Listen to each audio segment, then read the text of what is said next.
Halo, assalamualaikum warahmatullahi wabarakatuh. Mbak Limbo, Mak Cangi. Waalaikumsalam warahmatullahi wabarakatuh. Assalamualaikum warahmatullahi wabarakatuh, Pak Ustaz. Nggih, waalaikumsalam. Pancen kula benten beneh karang sinden-sinden ratin-ratin. Bedane apa?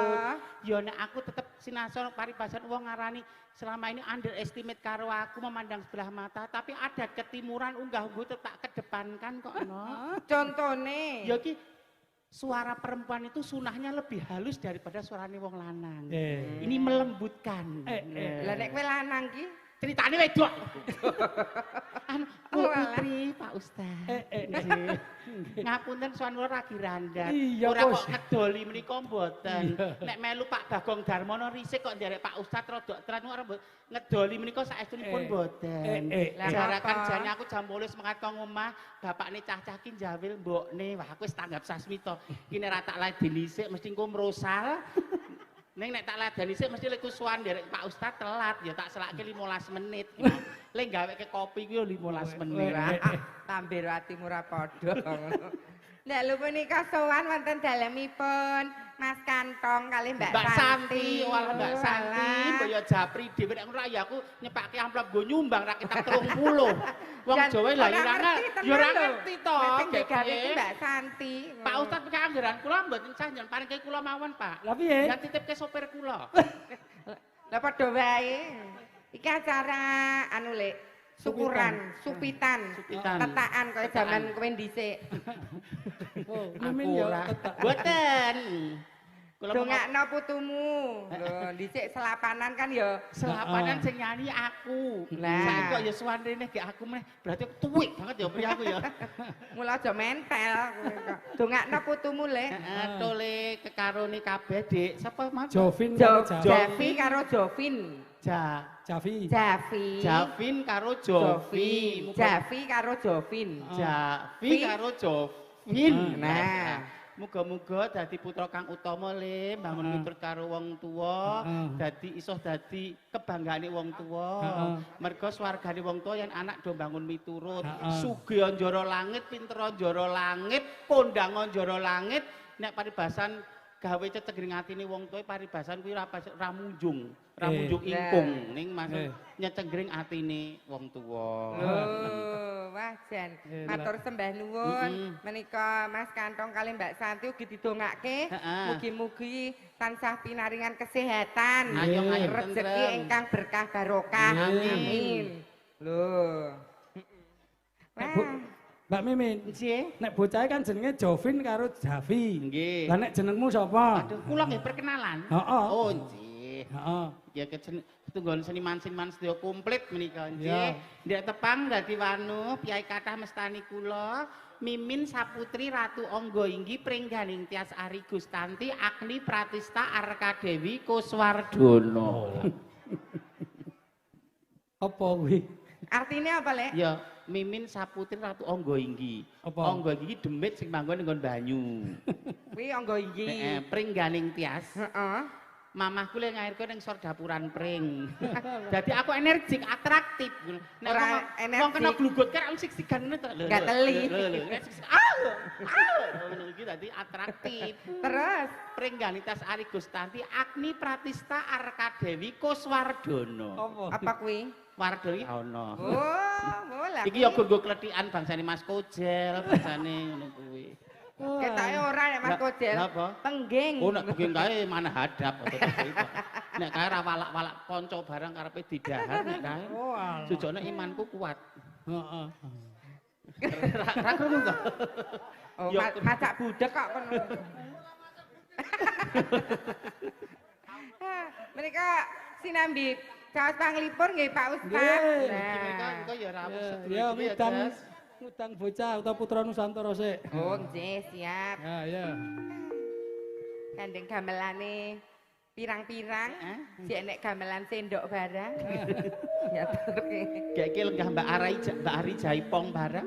Mbak Ari Jaipong rawuh, Pak Bagong Darmono rawuh sekalian. Mbah Daryono rawuh. Saking Dayak Pak Bambang rawuh. Enten tamu spesial Pak Ustaz. Khusus malam ini tamu khusus panjenengan. Khusus spesial Pak Yogora tok nggodho. Lho, khusus spesial Pak Ustad iki. Mengke kersane minggah panggung. Surprise kok. Oh, ngoten. Disimpan dulu ya. Disimpan dulu. Niki bintang tamu kondang, nggih pewayangan. Kondang cerawak kaya aku apa kondang? Iya, iya. Mengke bibar menika dipun inggahaken Oke. kalian Pak BG. Oh iya. Iya. Tintingane. Sing bawa aku palek min, Mas. Ya nek ndelok kemampuan tetep mimin. Sing tuwa apa sing enom monggo. Nggih, nek kalau kemampuan nggih kula nek pengen regenerasi ya kowe sik nduk lajar. Telek. Kan ya cokro manggilingan toh saya tidak selamanya di atas, saya selamanya tidak akan jadi setar, pasti akan turun muncul yang baru. Ayo nok.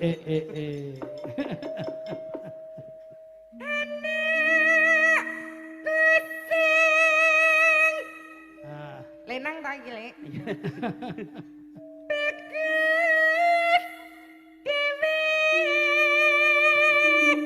Apri iki udute nglepis lho kok ya. Suarane cek wening nemen ya. Lah, udute nglepis tenan kuwi. Besok pintar sekolah.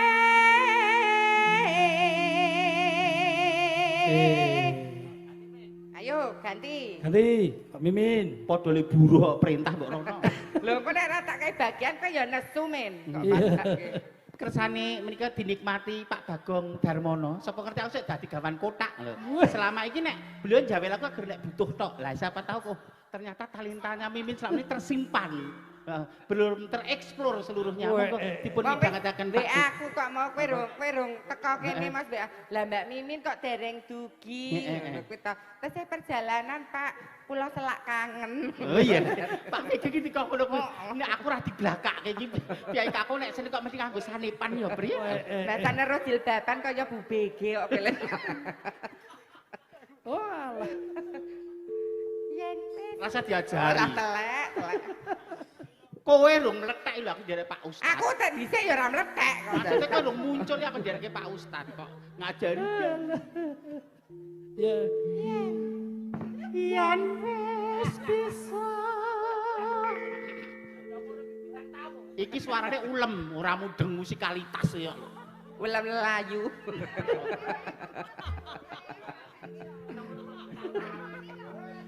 Kewanen. Ngono ki attitude-mu zong. Wah, Bintang tamuku sejelek apapun, kualitas seperti apapun, hormatono reganono. wah. Gendera apa piye hormati. Yen wis bisa nyambut.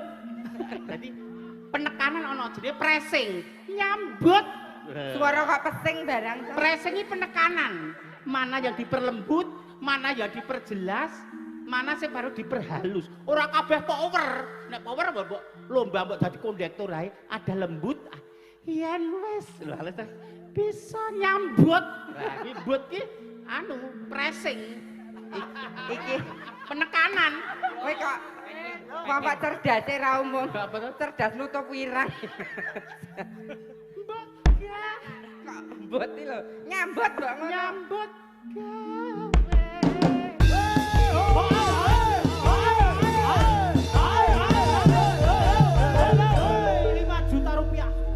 Iki lho. Kowe lho, Mimin nanggo iki sak atase kelasnya bintang tamu kok padake ringane kethek ogleng iki. Nek aku dadi kowe ya ora trima lho lek nek ngono kuwi. hadroh ya becik. Becik. Kethek ogleng ya becik. Becik. Jaranan ya becik. Heeh. Ning nek bawa kok tabani ngaten iki napa mboten pinjan briefing lah kono miyen Pak Ustad. Pak Ustad. Pak Ustad.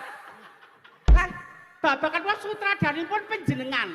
Nek campur sari ingkang anu MC, menika ringgitan panjenengan.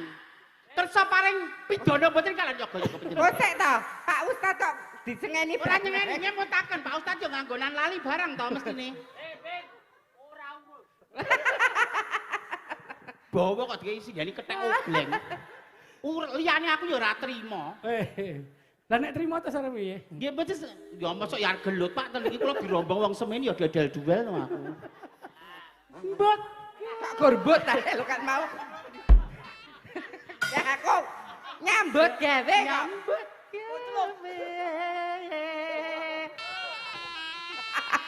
Kok Reok Ponorogo. Ya. Pak Ustad.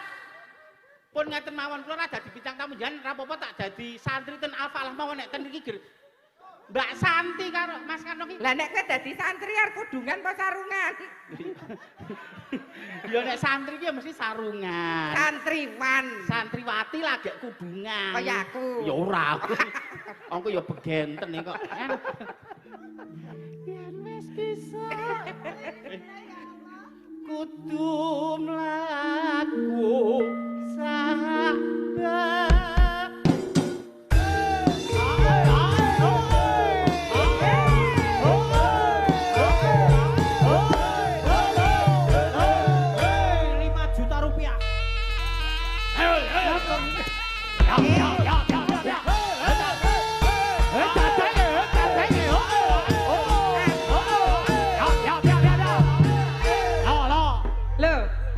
Dikarani jarane blek, Mas.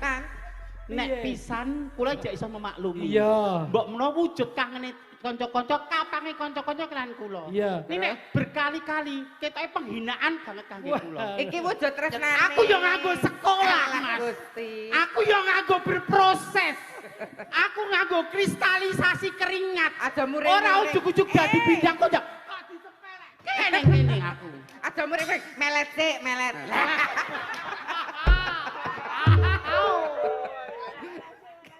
Kon manut ya. Kanca-kancamu kok lho Pak Ustad nyoni kok dos punutan Pak Ustad. Ayo. Lho wis sarimbitan lho. Panjenengan menika kadang kula wonten pawiyatan alus ya ora apa-apa. Ning kadang kula siswa menika kudu dislentik, kudu dijewer. Ngoten menika rak kawah candra di muka to. Babakan kabisan yoga-yoga yen mumpuni. Nek attitude-ipun kok kosong. Nol. Iya. Lah kowe arep nantang gelut kanca-kanca apa piye? Memanusiakan manusia hukumipun wajib. Men ku ya diwongke karo wong liya. Bintang tamu. Lah sing ngarani omong tamu ya sapa kok seneng. Darungokno yoga-yoga. Mbok menawa iki permohonan terakhir Mimi. Pak Ustad. Ampun lho Pak Ustad. Alah ya Allah. Aja dibaleni nah ya, mbok menawa nek aku longgar atine nek ketanggon bintang tamu sing atine coklekan lho, ora mesake. Iya. Wong wedok itu bicara perasaan. Mimi, Mas, mimi ya. Biasane dedak to kok. Oh ngelak. Yo. Oh ngelak bulane. Gus talah. Engko nek disangoni Mbak Santi aja ditampa lho, priyo. Lah wis lunas kok. Lah ya maksudnya walak-walak ngono lho. Ada saatnya kita mencari uang, ada saatnya kita kerja sosial, ada saatnya kita serawung, justru ada saat kita berdharma malah kelangan ora apa-apa. Iya tenan kuwi. Ya tenan to, aja dikepyah-uyah. Elok men. Yo, sing separo garap langgam, separo seragenke. Tetos. Kudu mlaku sabener.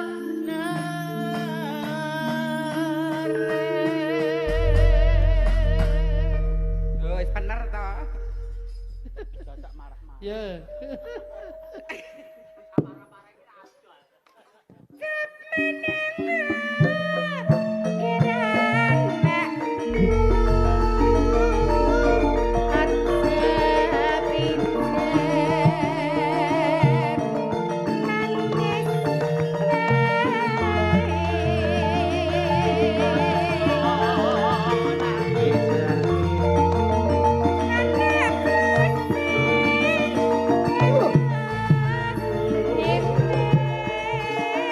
It's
gembong, gawe mongkok, gawe bungae wong tuwa.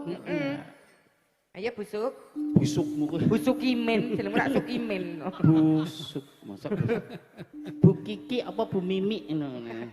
Lini. Langger neng Karang Nongko goleki jenenge Mimin ra eneng ngono. Mimin Saputri ngoten. Ora eneng. Pringganing tiang. Ora eneng. Mbak Agni kok. Ora eneng.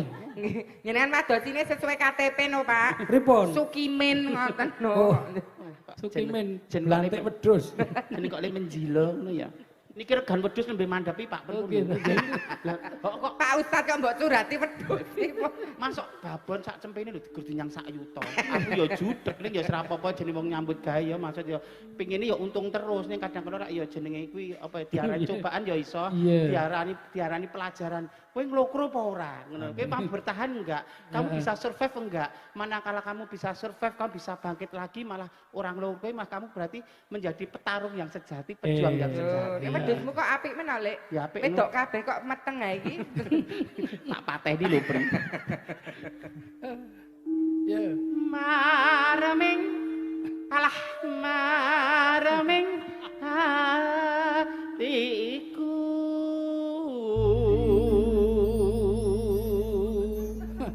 kok le ngiringi kaya mboten anu klep. Lho Pak digongi rak ya wis ta. Ya gong tapi kan biasane kan rangun iki garapan apa pancen kleru apa bodokke aku. Garapan ketoke Lek. Oh. Ayo baca tenang. Adah dunungi bapak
Sampun gumyak dereng Pak Ustaz.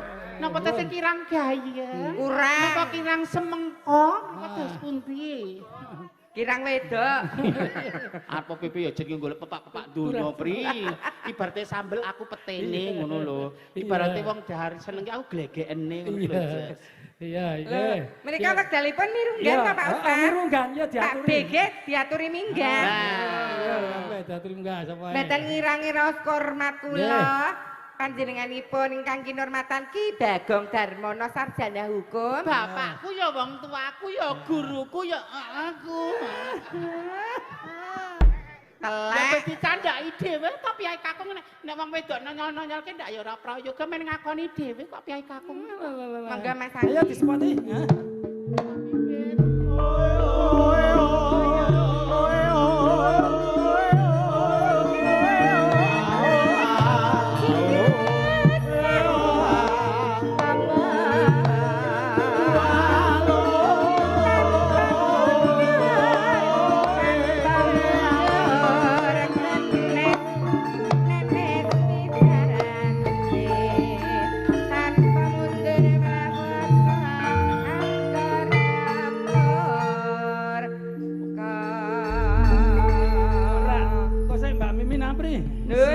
Ngendikane Pak Mbak Eka Suranti ya rawuh. Lah niku sing spesial kagem jenengan. Mah bocor. Mak obong. Ya diaturi munggah sisan ae no. Sekalian. Sekalian iki gayeng. Ayo Mbak Eka. Nggih, monggo. Ayo. Yo Mas, sepati Mas. Ya.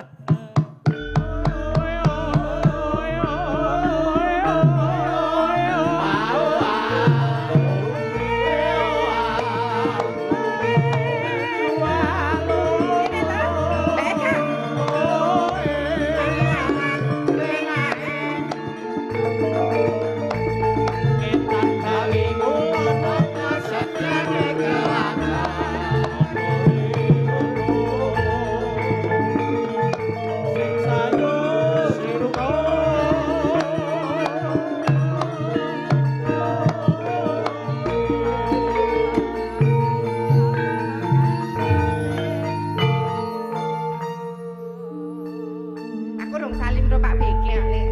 Salim Pak. Nggih, matur nuwun. Ora apa-apa padha lenange kok ngopo. Salim. Assalamualaikum warahmatullahi wabarakatuh. Waalaikumsalam warahmatullahi wabarakatuh. Ya iki kok nggih napa tega lho kali Mbak Yu kula. Mboten lah. Kaya kanlung. Mboten. Mbok wong wedoke diparibasane dirogoh atine pecaran men luluh penggalihe ngono malah. Wong ki nek seneng ketok ki malah engko sok ngadi-adi. Dados mboten diketok-ketok kene. Nggih no. Mboten dipublish katene. Ora no. Mamat Deni bocah. Nggih nderek bingah kalian Mas Kanto. Iya, nggih. Anggenipun Hamarwata Suta Margya Siwi nyupitaken atmajanipun kakung. Mugi-mugi benjang dados putra ingkang saged nuju prana dhateng kersanipun tiyang sepuh piguna tumrap nusa bangsa keluarga kalian agami. Amin. Ngoten nggih. Nggih, Pak. Dadi putra ki nek wis ndek ben selapanan rak pun wayangan Pak Tio. Niki supitan wayangan melih niku tegese progresnya itu naik. Progresnya itu naik, cara perkembangan niku menuju sing diharapkan. Kenapa kok ditanggapke wayang niku karepe napa? Somben iki bisa nuju prana karo keluarga iso sembodo kang dadi kersane bocah lan cita-citane bocah. Ampun dijupuk perkara hiburane mboten ning filosofis wayangnya itu mergo tuntunan mawa tatanan. Ngoten lho. Kenapa ngundang Mbak Mimin kali Mbak Apri amargi menapa? Kala mben niku angsare sae bar selapanan nika gitu. Sampai diundang mriki kok terus rezekine Mas Kantong niku mubal. Mergo prihatin kula bareng kok. Orang. Lah niku tegese nyenengke wong akeh niku halal lan iso berkahi kabeh. Ngono lho. Nggih. Mbak Eka. Niki Kene kuwi. Mbak Eka, Pak Ustadz ya ora wicaksono. Kula niku lah ngapa? ajeng daftar kalih Pak Ustadz. Ora iso. Nggo ngebabaki nggon. Lah iya, Pak Ustadz ya ora wicaksono. Ora wicaksono. Kowe munggah kalah karo Ayu ya aku ngedrop ngono carane ngono marek kuwi sak pasaranku. Ora ning ngene iki mau ngendikane Om BG iki sithik ning nyelekit. Ngene lho munggah nggo ngebak-ngebak inggon. Aku rumangsa, Pak. Ora. Aku ki langsing kaya ngene iki. Ekan iki wit biyen esih sekolah niku pun sareng kali Mas Anggit, kali Mas Bontot. Oh barengane Mas Anggit. Ora. Cilikane niku nggih ngintel Om BG niki. Oh ngintel Mas BG. Wis tau we melu mayang aku ki nyusul numpakin motor nganggo ransel ya. Saksi hidup enten badane saksi hidup. Lah nggih jaman semanten. Sakniki alhamdulillah niki juragan wanita mbok gitu. Dilo-dilo ten luar negeri. Pun viral asmane nggih pun kondang melu seneng ya Dik kaya. Yo. Kula ora dijak mel ngono. Ning aku nggumun lho, Lek. Apa? Pak Ustadz ki sekarang kok anu ya, Lek. Peningkatan ngono lho. Peningkatan gitu. Jadi mengumpulkan dadi tinggo bahan apa jenenge? Tinggo tempat curhate para janda-janda ngono lho. Kok iso? Pak Isa. Pak tempat lah contone sapa curhat? Ya iki bar Mbak Nyimut. Mbak Nyimut. Saiki Mbak Eka. Oh. Termasuk kowe. Iki ora curhat, konsultasi. Konsultasi. Kaya omong kamu memberi pencerahan. Nah, mamrih entuk jalan terbaik iki bagaimana. Loh, ya kudu ngono kuwi sowan kiai, gandul sarunge kiai. Ben entuk pencerahan aja kaya iki angger mumet malah dugem. Berkat bimbingan Pak Ustadz kan akhirnya apa? Dadi Iso mapan. adem, pikiran ayem, mapan. Nggih mboten Pak Ustadz? Nggih. Nek sing nakal didongake mari, nek iki ra tak dongake mari. Lah ngapa, Pak? Lah engko nek mari terus mateni rezekine dhek. Lah mengke kanca kula gelungan. Lah masa pengking ajeng kula gelungi. Mbak Eka bawa. Bawa. Wis terserah monggo. Terserah Mbak Eka. Banyumasan lho Mbak Eka. Oh, Banyumasan. Heeh, eling-eling ya. Nggih. Asline kok. Terus anu bawane apa jenenge Banyumasan kok tibake Gerajagan. Anu Pak. Langsung Banyumasan. Kajenge Banyumasan Pak. Niki mengke mumpung enten kajenge beksa Pak. Nggih, mengke anu. Beksa nggo jin. Ora apa-apa sih ngono kae lho. Apa tak doki jarekku, Mak? Aku tak Ya ganti. capatan jareke. Tak ganti rok mini kan aku enggak ada kostum. Iki pengajian kok rok iki. Kok nek bocahmu sapa? Tak jadi tak eleke rasah melu lho pengajian ya meso ngeyel melu sesuk rasah. Raden Harya Werkudara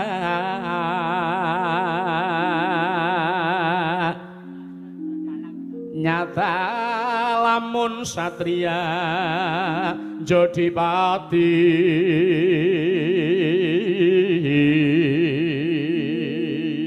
oper Mbak Eka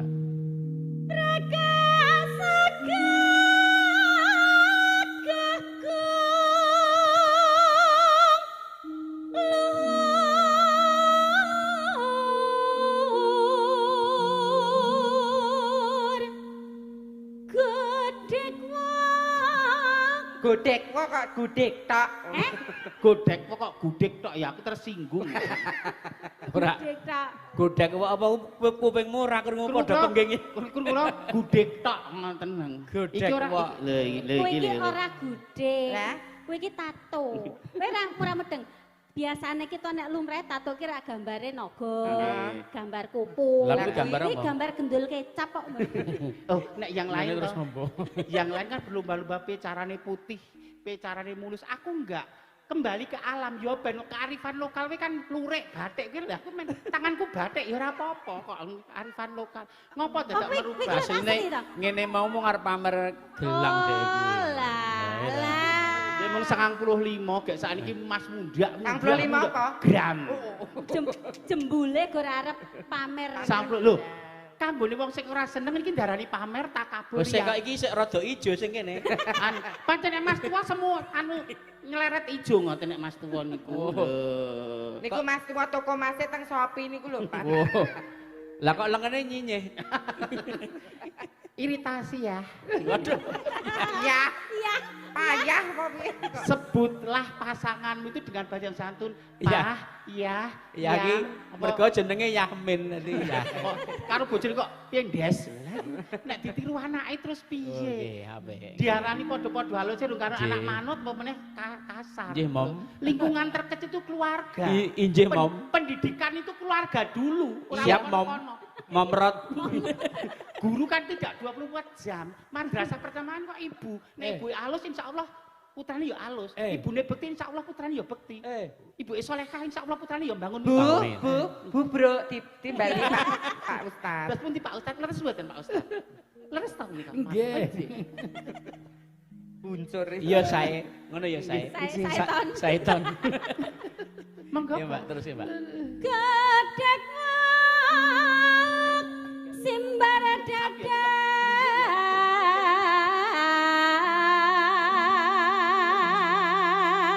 yen ngandika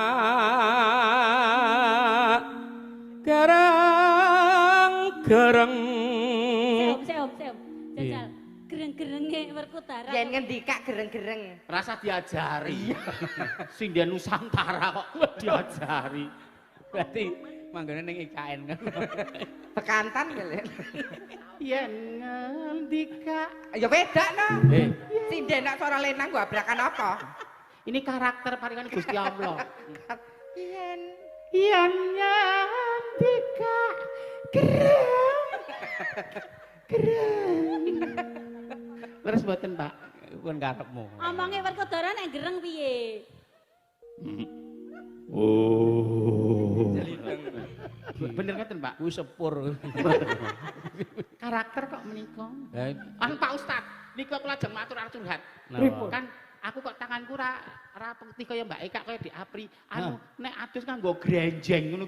Grenjeng iki nggo silit wajan kae kok anu apa ora dadal duel. Ya ireng ya ora apa paringane Gusti Allah. Lah kowe iki wong wedok kok kulitane dagbron iki piye to? Kenapa hanya memikirkan kulit yang hitam?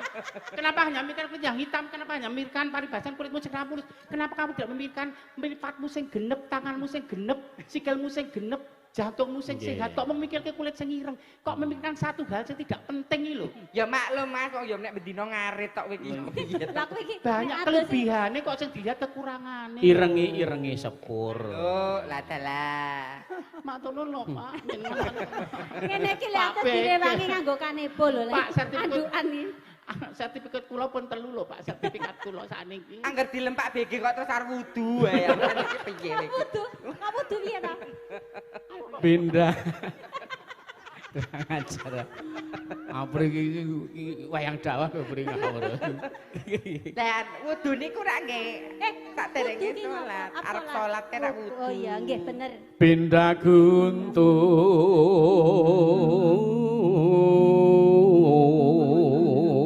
guntur dasar satria prawira Rama. Niki mau Mbak Eka rak saking Kebumen to Pak Ustad, Pak Nggih, BG. nggih. Lho terus kondur teng Nggih. Solo, terus sirene niku ajeng si Odi kalih kula lah, kula Nggih. terus bacut melampah mriki Malah terus tindak kula kae mriki. nyusul mriki. Gandeng niki nggih ajeng enten perlu kalih Pak Ustad nggih. Oh. Sekalian sisan ngoten Pak Ustad. Nggih. Niki Mbak Eka ajeng perlu kalih panjenengan. Nggih, kersanipun. Oh, nggih, benjing tanggal 22 niku kanca-kanca wani tombok menika ajeng gelar karya. Nggih. Panjenengan kapure rawuh kalih Nggih, siap. paring donga. Nggih, amin, Allahumma amin. Amin. Nggih lho Pak Benjing panjenengan ingkang sambutan doa kalih tausiah. Anu, kula dugi ning dalu. Oh, dalu. Mboten sonten nggih. Soale kula tau Ngaos siap. riye. Oh nggih Pak. Ngeten nggih, sing Nggih. penting Nggih, Weh, Nggih. tekane esuk poso. Selamat dan sukses Mbak Eka, semoga Amin. TA-nya lancar. Amin. Kowe tekane esuk poso. S2 apa S3? Es dungdung. Kuwi tetep sowan no. Ora iki lho Mbak tak takoni isuk tekane esuk apa sore. Esuk pas sore. Wis apa sore, Mbak Men, sisan karo anekku lho. Lah aku ya santak penyandang dana kok. Santak aku sakarepku penyandang dana kok. Omongane nganti lambene Sombong, nganti Men, Men. kucir. Nyeces, nyeces. Yo engko nganggo jogetan ya. Ya. Joget niki berdua nggih Pak Nggih, Ustaz. nggih. Kalih niki Pak BG, Dalem. derek diaturke niki Cik. sekalian. Anu, tanggal Nggih. kapan likur niki. Oh Daleme nggih, Ki Anom badhe Suroto. wonten tribute to Anom Maestro Ki Ageng Haji Anom Suroto wonten pentas spektakuler 3 dalang wonten Nggih. kebon seni Timasan Nggih. bincang tanggal kawan likur Januari. Dalange sinten mawon, Om? Dalangipun Mas Bayu Haji Nggih. kalih kula piyambak Nggih. kalih Mas Amar Pradopo. Nggih. Bintang tamune Apri Eka Kebumen iki jejermu Eka Kebumen ta iki? Pripun? Iki jejermu Eka Kebumen ta? Wah, lah niki leluhur kula ngoten. Tak keprok lho ki, pamflete fotoku lho, Bre kok. Nggih, monggo.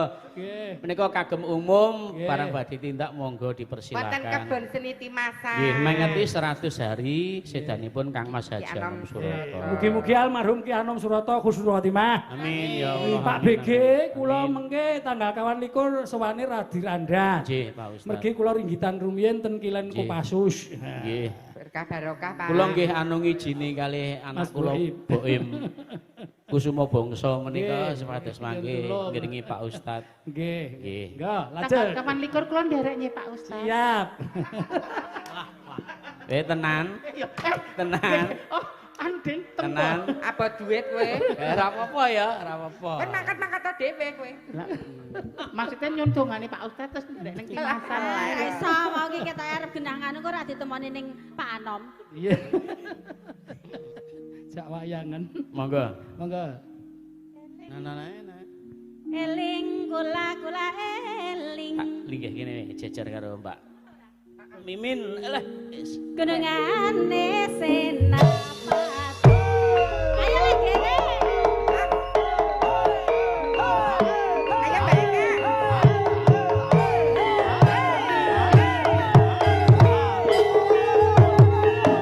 Ayo Mbak Eka.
Niki wau lenggeran Pak Ustaz. Lengger Banyumas Pak Ustaz. Nggih. Lah Mbak Santi diberkahi para-para bintang tamu. Dalang lho. Seniman seniwati. Seniman seniwati sedaya rawuh. Menika dereng Mbak Ari Jaipong. Oke. Parahyangan. Ya diaturi munggah sisan. Ya jelas. Ya Rasulullah salamun alaik. Ya Rabbi Asya wa daraji.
Wonten pepanggungan.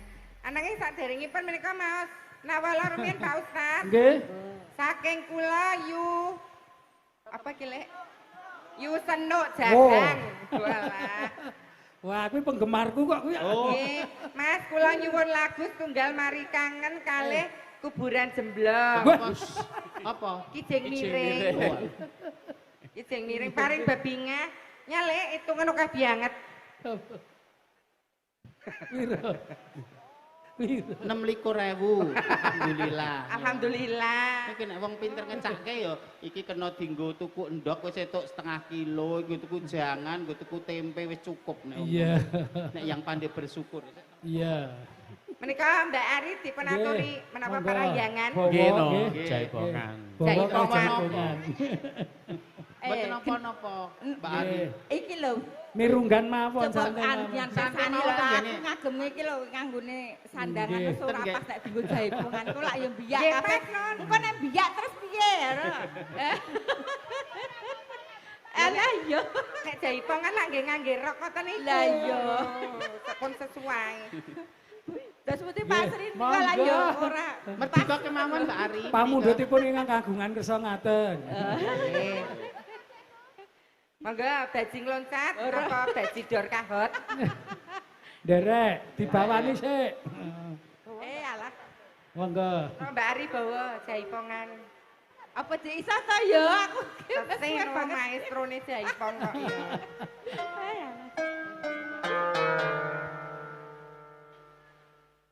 ya. Ligih dingleke sini.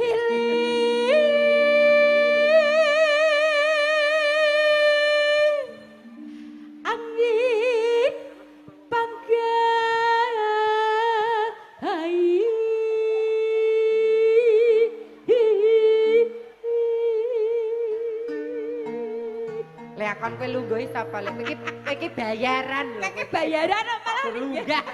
Aku ora ngerti ngene Mbak Santi ora gagi-gagi napa bayar kok lho ora ngerti tenan kok. Napa kuring napa kuring du kerpimbah aduh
biak. Mboten napa-napa. Mboten Bu Mesake. Mboten napa-napa, santai mawon. Bar tak sumingkir mriki. Kula mengke cek napa melih kok cek di bagian sing hot-hot kula. Enggak, dadi dor kahat napa dadi mloncat derek. Ana sing nyanyi kono nek nong. Nggih, boleh. Apa ya? Ayo Kak.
Jaipong luar biasa.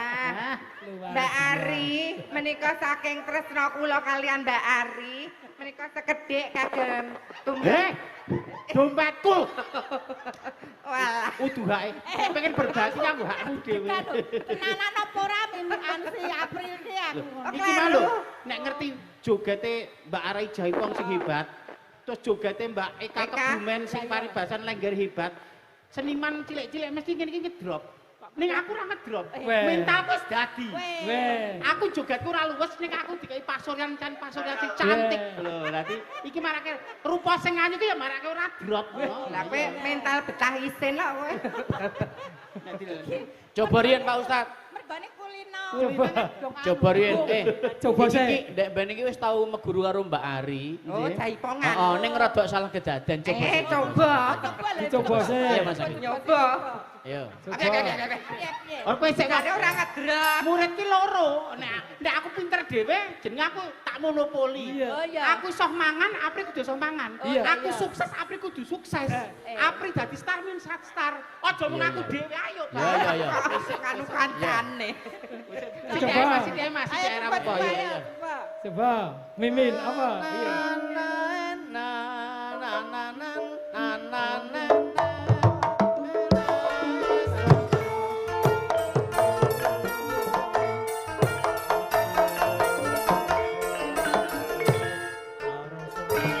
Ayo, koper.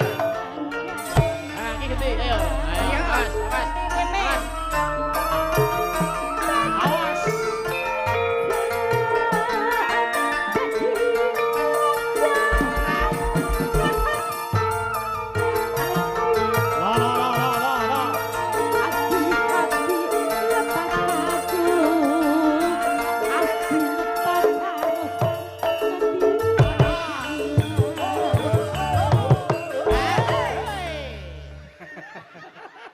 Iki jenenge sinau ning salah daden. Kowe jaipong apa jaran neblek to, Le? Menurut dosen, ini kamu justru menampilkan karya baru. Oh, ngoten. Karya baru. Apa dosennya sapa kuwi mbok tak? Cara Mbak Eka, nek carane apa tukang masak, kuwi diarani chef ki nek dia menciptakan menu baru. Aku ya gerakan baru. Ning Nek asline padha Mbak Ari wis ana Mbak Ari. Padha Mbak Eka ana Mbak Eka. Woi. Terus mboten. Iya. Menika Ning penciptaan lho. penari asli kuwi begitu krungu gamelan utawa kendang, solae piye kudu pas. Lah aku dong aku dong Iya. template kok. Otomatis kupingnya cementel. Ya Mas Anggit ngendang apa? Iki contohnya Mbak Apri sih contohnya mesti iso. Nyaut. Ayo. Contohnya Apri sih. Mas Anggit. Ya. Ayo, gangsteran siji, tak tudeng.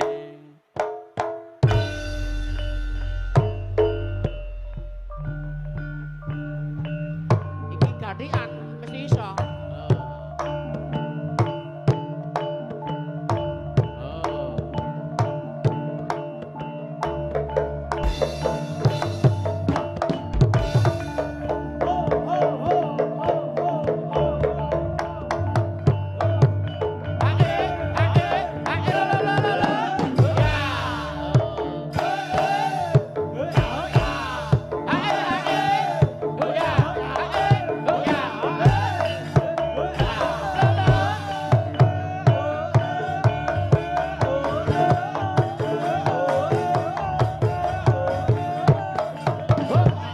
Ganti. Pak Ustad. Kula jane saged. Ning rasa kula enggak mau. Wis terasa kakean amang dhewe. Aku enggak mau menjual sensualitas, aku enggak wis ayo. Wis ta kono dremimil.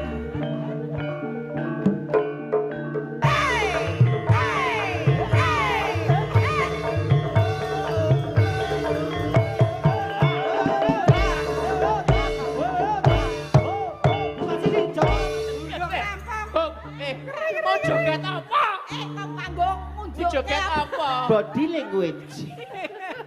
Karena menghormati Pak Ustad. Joget ki ana watonane. Mbak Ari mang jelasnya watonane pripun, Mbak? Kowe iki ora jelas tenan.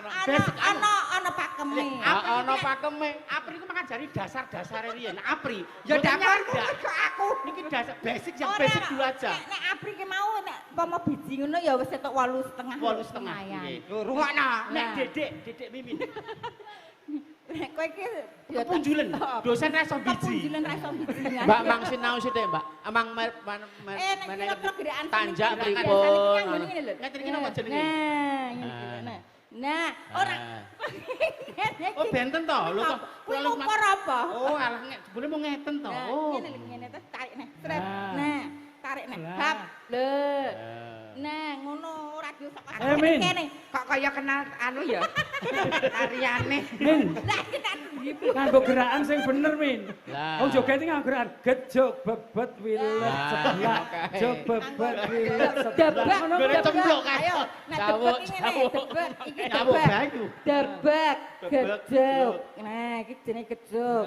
Iki tanjak ini. Nah, debek, gejog, tanjak. Nah. Debek, gejog, tanjak. Debek, gejog, tanjak. Lah ngono. Ngono kuwi. Alah ngono sak gawe. Ngono gur sak gawean dhewe. Kowe mau ora joget ning ibing ngerti ora? Kok malah aku dijejek ngono dijejeki petok. Debek. Debek, Bebek kok bebek mimin kok digecek gawe ngoten iki. Ya kabeh wong dhewe dhewe. Nggih. Ngapunten lho Pak Ustad gaduk kula nembe kados mekaten. Kan dhisik gur ngono wae. Ning kula tantan ya penyanyi tresnani lho.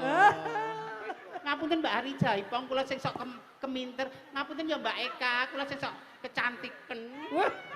Ning anu kok kabeh iki ndek pilihan dhewe-dhewe. Ya mesti Pak Begen jan mboten tak jan ngalem bono. Sajagat kula saindengene swangkara ngertos talenta kula kemampuan kula Pak Bagong Darmono. Sik ta.